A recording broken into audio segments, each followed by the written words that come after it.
Hey there, and welcome to the Do Life Big podcast.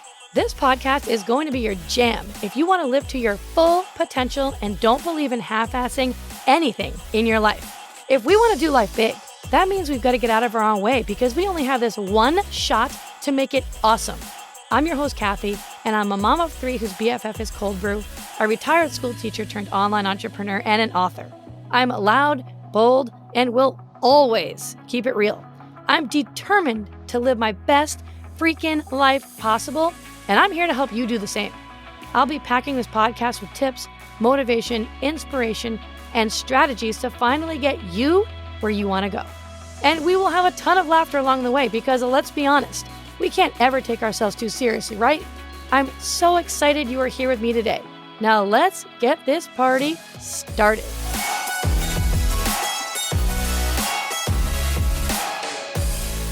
Hey, my friend, what's up? And welcome back to another episode of Do Life Big. I am so excited to have you here. You know, I'm getting ready here. The kids are going back to school. Summer is almost officially over. They start school in just 2 days at the time of me recording this. And it's just crazy how fast every single summer seems to go. I swear each summer seems to go faster and faster. And I know you're probably feeling the exact same way if you have children of your own. So my voice might be a little off today because I have a little bit of a cold and I'm kind of in the middle of losing it, I feel like. But we're going to do our best. We're going to get through this episode and bring you some good stuff. Today I'm going to be talking all about how to stop overthinking in your business. And this is going to be helpful for you, not only if you're someone who tends to overthink in their business, but someone who tends to overthink decisions and their life in general. This will be helpful for you. This will be helpful for you regardless. So stay tuned. We're going to dive right in. And I wanted to start off by talking to you about a time when I was really overthinking in my business. So I had started out with a health and fitness business, and I got to this place where I just felt like, okay, I've done all that I can do here.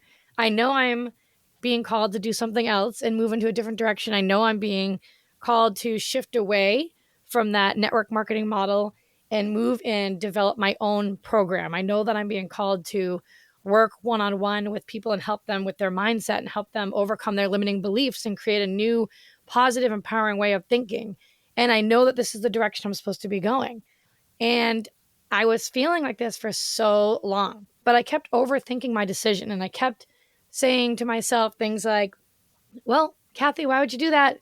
You already know this so well. You've been doing it for so long. You are making great money. This is what you're known for. Your whole entire social media is revolved around health and wellness. And what is that going to look like now, shifting away from that? What is that going to look like starting over from the bottom? And I got myself really wrapped up into this analysis paralysis. And I'm sure that you can relate to a time in your business where you have overthought something and overcomplicated something for so long that you ended up doing nothing at all, right? Which we don't want that, because when you're not taking action, how are you going to actually grow and get closer to where you want to go? And so for 2 years, I literally stayed in this stuck phase where I chose to just do nothing but go through the motions in my previous business. And that sucked, and it didn't feel good, and it wasn't exciting, and it wasn't fun anymore. And I didn't have the joy and the energy around it anymore. And I was basically living with the mentality at that point of not what do I want to do, but what should I do? And on paper, it was what you should do is keep staying in the business that you're in, because that's what you know, and that's what you're good at. And that's what you've built an entire business around, health and wellness. And you make great money. And it's done so many wonderful things for you, and you've had so many great connections, and you've impacted so many lives. So you should continue to stay down that path. That is what you should do. But it wasn't really what I wanted to do. And this overthinking really was me not trusting myself, not having that confidence in myself that it's okay to, quote unquote, start over. It's okay to pivot and shift and make new decisions. And it was more of like a wake-up call with the fact that life is just ticking by the days are coming and going. You can't afford to let overthinking complicate things and keep you in the same place any longer. And at that 2-year mark, I drew the line in the sand, launched this podcast, created my Mindset Accelerator course, and I've been on my way, impacting lives, but in a little bit of a different way in terms of their online businesses, with helping them create a new way of thinking, really getting rid of their limiting beliefs. But I bring this up because a lot of the students who I teach, they get stuck in this overthinking phase. And it could be something really simple, like a post that you put up, or an email that you're about to send out, or a launch that you're about to do. And really, when we overthink, it's really just our brain's way of trying to problem solve, right? Doubts during decision making can quickly spiral into overthinking, paralyzing our ability to make confident decisions. And sometimes when this happens, it just makes things more complicated, right? How many times do you start out with this one little thought that goes into your mind, and it's just this one little tiny thing, and then all of a sudden, because you've spent so much time overthinking it or overanalyzing it, overcomplicating it, it turns into this big snowball of all these things, which most of the time, it's because we're thinking about an unwanted future, an unwanted something that's going to happen that we have no control over. And it's something usually negative that we don't really want to feel. So we overthink it, we overanalyze it, and then we never take action. And it could be a new launch, where you're literally planning every little detail of this launch, but then your doubts start to creep in. And you start asking yourself and saying things like, what if I'm spending my money in the wrong places? What if the leads I'm getting aren't a right match, or they're not qualified for this offer? And you spend all this time, what if, what if, what if, what if? Can we relate? We all do it. I'm guilty of it too. Now, the problem here isn't necessarily asking the what if questions. Those questions, they're okay to ask. But the problem is those questions are snowballing into more questions.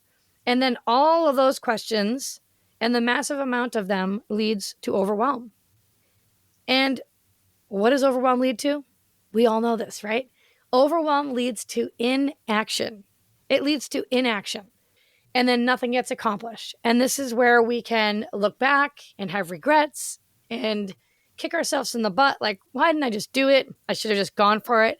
I should have just had the courage, the bravery. Why did I spend all this time thinking about what if, what if, what if? What if it worked out for me? What if that was the right decision? What if that was the right move? What if that was the right business? Whatever it may be for you. And so it's really shifting that what if from negative situations to what if it works out and goes well, and focusing and honing in on those things. So what can we do about this, right? What can we do about this when we have overthinking and we're overcomplicating and we're going into this analysis paralysis and now we're not taking action? What should we do about it? So what we need to do is we really need to create a structure that you can use not only when you're overthinking in your business, but if you find yourself overthinking in general. Think about this all the time. Like, we all know people where it's like, well, they didn't text me back. They said they were going to text me when they got home. Why didn't they text me? Like, are they upset with me? Did something happen the last time we were together? Like, silly little things, even like that, can trip us up. So I'm going to give you 5 steps so that you can turn your overthinking into problem solving and actually take the action that you need to take instead of being stuck in that analysis paralysis. So step number 1 is you need to notice when you're overthinking. Honestly, just being aware of it can help you start to break the cycle. It's kind of almost like, think of it like pressing pause on your mind when your brain is going crazy overthinking or overanalyzing. It just gives you the chance to stop for just a minute and do the next best step. Okay, so step 1 is just start to become aware of when you're overthinking so that way you can start to break the cycle. That is the very first step. Number 2, this is where you're going to carry around a little journal with you with a pen, and you're going to grab that pen and you're going to grab that pad of paper and you're going to write down those thoughts onto the paper. So whatever it is that you're overthinking or overcomplicating in your mind, you're going to get it out on to paper, because getting them out of your head is the best way that you can do this, because until you actually get them out and onto paper, They're just running around in your brain going wild, and it's leaving no room for any kind of clarity or solutions. And we want clarity, and we want you to be able to problem solve. We want you to be able to take action. So this is actually what I tell all my students to do. And I was actually on a call with one of my one-on-one clients the other day, and she was sharing with me some of her limiting beliefs and some of the things that trip her up and cause her to overthink. And one of the ways that I helped her try to work through that is by grabbing that pad of paper, bringing that pen with you, writing it down, getting it out of your head and onto the paper, clear the space in your brain, give yourself some time to really reread it and look at it.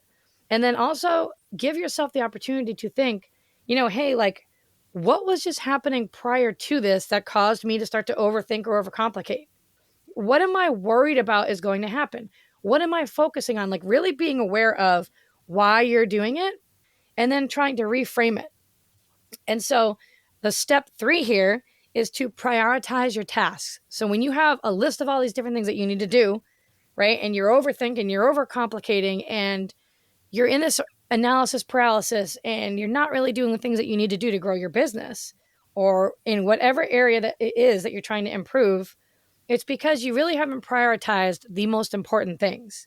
And so if you just have a little list, even in your phone, of like the top 3 to 5 things that you need to get done every single day, and do those things first, and then you can literally physically check them off or swipe them away, your brain will feel so much more clarity, and you'll be able to make better decisions, and you'll be more likely to take action instead of overthinking.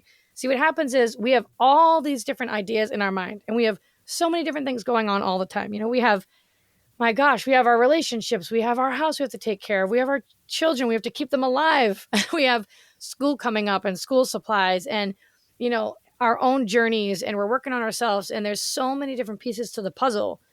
And if you don't have a clear-cut list of the things that should be a priority in your business, and you just keep it all in your head, you'll just continue to feel this overwhelm, and you will continue to be stuck in this analysis paralysis, and you'll continue to overthink. And you don't want to feel like that, because we all know when you feel like that, you get nothing done. And then when you get nothing done, then you feel sorry for yourself, and that's where you start to beat yourself up.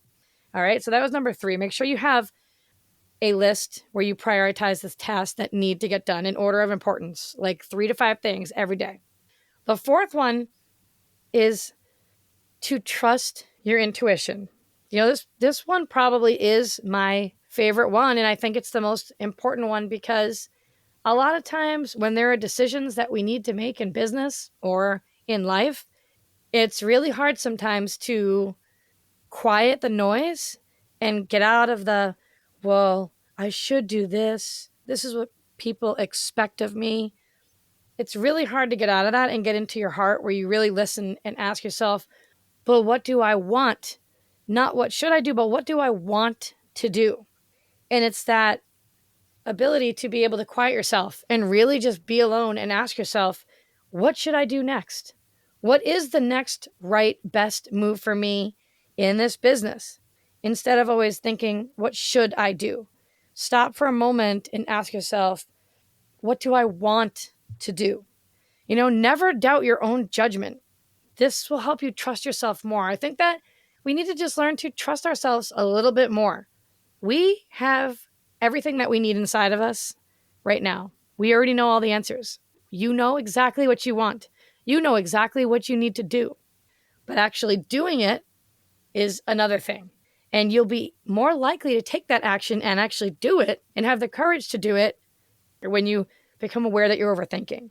When you actually start to write everything down and get it out of your head and get it onto paper and learn how to reframe it.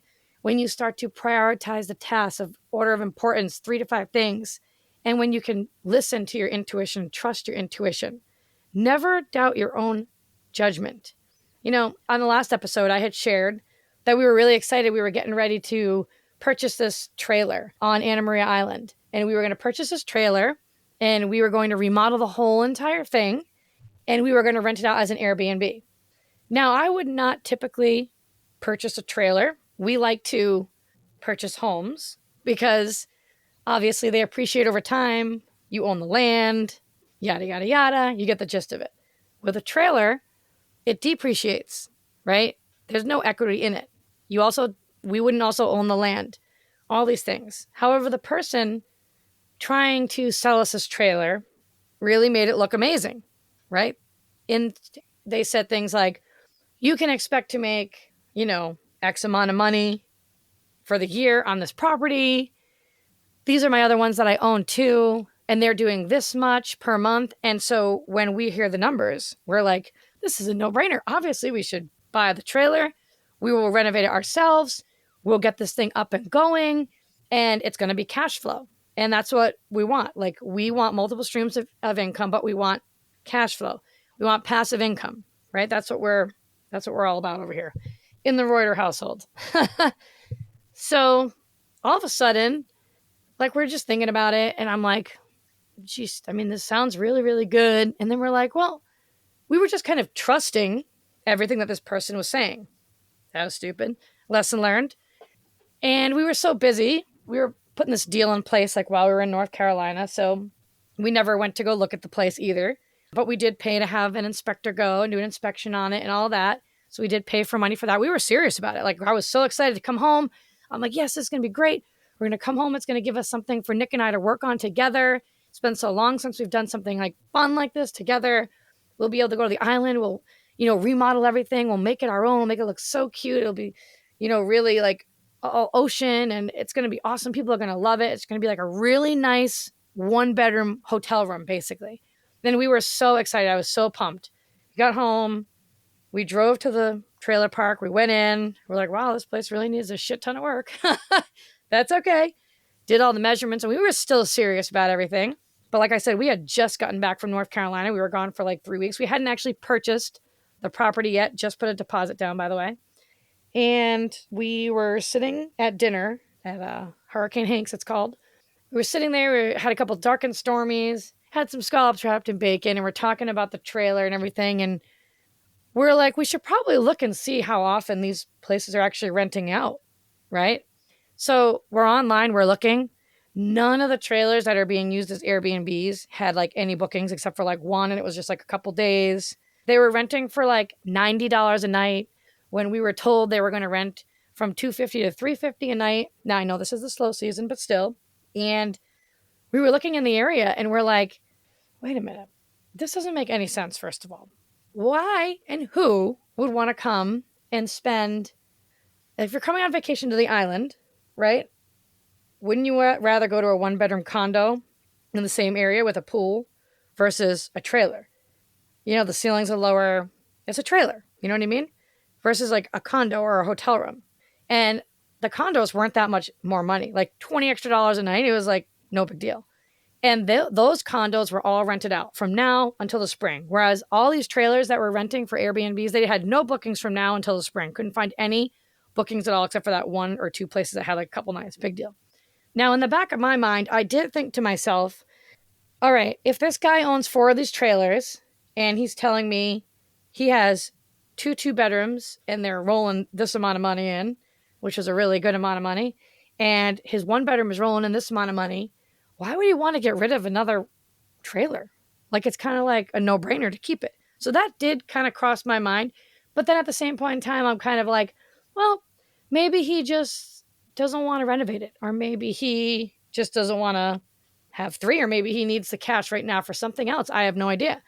But I trusted it until we saw that there were no bookings. And then until we called the actual property management company and found out that these places are really only renting for X amount of money, and that basically it would have costed us money every single month to have this trailer. So we pulled out of the deal. And that was all like us trusting our intuition. There was a piece of me that was like, oh, but we can say that we have a little place on the island. But then it's like, yeah, but Kathy, like, you don't own the land. So anything could happen. And these places aren't renting. You can't afford to be dishing out, $15.50 a month for rent when this place isn't renting. Like, you're doing this for cash flow. So again, it was just all about trusting that intuition and really just trusting yourself with that judgment. So I kind of digressed a little bit there with that story, but I just bring that up because there have been times where I have not trusted my intuition, where I've ignored it. and bad things have happened. So please trust your intuition. You're not being paranoid. You're not overthinking it by trusting your intuition. Your intuition is so important. And then the last step is to make sure that you are assigning your responsibilities and delegating these tasks to people so that you can take action. Far too often, especially in business, there's so many different jobs and components that are in business. There's marketing, there's advertising, there's email marketing, there's content creation. There's so many different things, and you could be doing it all, but you shouldn't be doing it all. You need to have help, and you need to assign responsibilities and be okay delegating what you think that people can't do better than you. You need to be okay delegating that away so that it can free up more time, so that way you can do the most important things in your business that no one can do the way that you do. So just to kind of recap real quick, the 5 steps here that you can turn your overthinking into problem solving and actually take action is: number 1, just to become aware of it and notice when you're overthinking. Number 2, grab a pen and paper and write it all down. Number 3, prioritize your tasks. Number 4, trust your intuition. And number 5, be okay delegating and assigning responsibilities so that you can take action. Let's move away from overthinking and overcomplicating, and let's get it all out on paper and move into action starting today. And if you have not done my free 60-second quiz yet to identify what your entrepreneurial persona type is, it is the bomb. You will love this. You can go to kathyreuter.com/quiz. I will put it in the show notes. It will help you identify what your entrepreneurial persona type is. There's 4 of them, where you are in your journey, and the exact task and steps that you should take next to get to the next level. So thanks so much for being here. You know I love you, and I will see you the next time. Bye. Thanks so much for listening in. I really appreciate you choosing to spend your time here with me today. You totally rock. Hey, listen, if you loved today's episode, go ahead and tag me on social and go share this with a friend right now. Do it immediately before the day gets ahead of you and you totally forget. Couldn't be more pumped to be on this journey with you guys. Go make today awesome, and I will see you the next time.